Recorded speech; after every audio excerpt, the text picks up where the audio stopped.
Mucho antes que Hollywood convirtiera el multiverso en una marca registrada, el cine de terror independiente ya experimentaba con universos compartidos, cruces imposibles y personajes que saltan de una película a otra sin pedir permiso. Dos estudios fueron claves en este camino: Troma Entertainment y Full Moon Pictures. Fundado en los años 70 por Lloyd Kaufman, Troma hizo del exceso, la sátira y la ultraviolencia su identidad.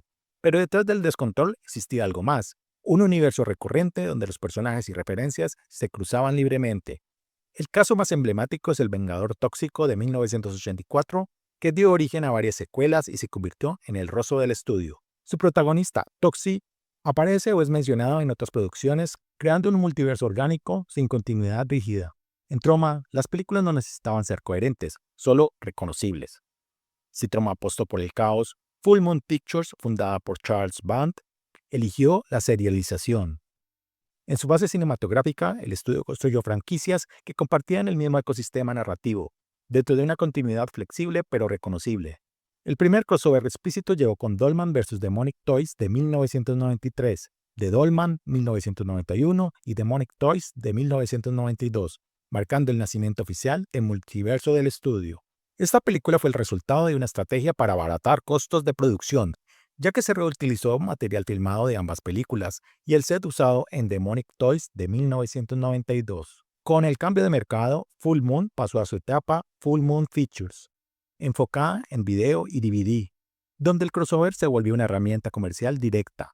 En esta era llegaron Puppet Master vs. Demonic Toys de 2004, derivados de la célebre franquicia Puppet Master, iniciada en 1989 y que suma hasta ahora 15 películas.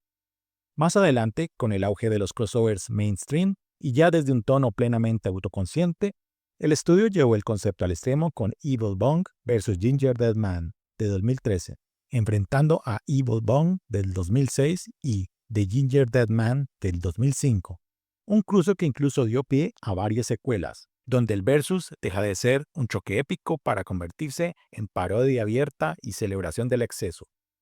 Troma y Full Moon no construyeron multiversos por estrategia corporativa, sino por necesidad creativa.